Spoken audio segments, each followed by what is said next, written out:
আসসালামু আলাইকুম প্রিয় দর্শক, দেশ এবং দেশের বাইরে যে যেখান থেকে দেখছেন সবাইকে জানাই আন্তরিক শুভেচ্ছা ও অভিনন্দন। আজকে আমরা কোয়েল পাখি ব্রডিং করব। দেখুন, তার আগ মুহূর্তে আমরা কি করতেছি, পটাশের পানি দিয়ে সেই পানির পাত্রগুলো পরিষ্কার করে নিচ্ছি। অবশ্যই আপনার মুরগিকে পানি দেওয়ার আগে এরকম জীবাণুনাশক দিয়ে আপনার মুরগির পানির পাত্রগুলো পরিষ্কার করে নেবেন, তাহলে বাইরের জীবাণু থেকে, ব্যাকটেরিয়া থেকে আপনার মুরগিগুলো নিরাপদ থাকবে। আর হ্যাঁ, আমাদের কাছ থেকে আপনারা যে কোনো বয়সের কোয়েল পাখি নিতে পারবেন। 0 দিন থেকে ডিম পাড়ার আগ মুহূর্ত পর্যন্ত যদি কেউ কোয়েল পাখি নিতে চান তাহলে অবশ্যই আমাদের সঙ্গে যোগাযোগ করবেন। আর স্ক্রিনে দেওয়া নাম্বারটির মাধ্যমে আমাদের সঙ্গে যোগাযোগ করতে পারবেন। স্বল্প পুঁজিতে স্বল্প পরিশ্রমে কোয়েল পাখি একটি খুবই লাভজনক বিজনেস। আপনি শুরু করতে পারেন খুবই অল্প খরচে আপনার বাড়িতে। পালন সংক্রান্ত যে কোনো প্রশ্ন থাকলে আমাদেরকে প্রশ্ন করতে পারেন, ইনশাআল্লাহ সমাধান দেওয়ার চেষ্টা করব।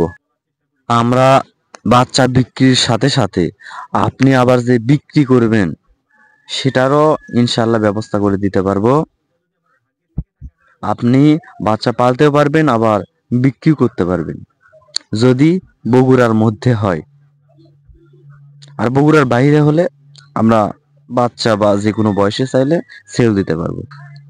আসুন আমরা বেকার না থেকে খামার করি, নিজের পাশাপাশি অন্যের কর্মসংস্থানের ব্যবস্থা করে দেই। চাকুরি মানে তো সীমাবদ্ধ। খাবার ফুলে যাবে, খাবার দাও। এক ঘন্টা পর পর মাঝে, 1 ঘন্টা পর পর খাবার দেবো। 1 ঘন্টা পর পর আপনি দেখবেন যে খাবার আছে না পুড়ে আছে না গেছে। ফুলে গেছে, তাহলে দিব। হ্যাঁ, তাহলে ওই খাবার আমরা 2 দিন একটু না কষ্ট করা লাগবে। হ্যাঁ, রাত্রে ওই বেলা খাবার দেখা লাগবে। কয়দিন চলবি? 7 দিন। চলবি 10 দিনের মতো চলবি। মানে তো একদিন পর্যন্ত ওই গুঁড়োই দেওয়া লাগবে, তাহলে কি? 10 দিন পর্যন্ত এরকম গুঁড়া খাবার দেবে। হ্যাঁ, তারপরে খাবার চেঞ্জ, স্টার্ট আছে, ফিট আছে, মুরগির ওই হ্যাঁ, সেটা তোমার করেই নেব। হ্যাঁ, তারপর বুঝলেন নি? 10 দিন পর্যন্ত যায়। তুমি 2 দিন পরে আসো না আবার। আচ্ছা আসুন, আর কখন কি হয় আমাকে জানাই। হ্যাঁ।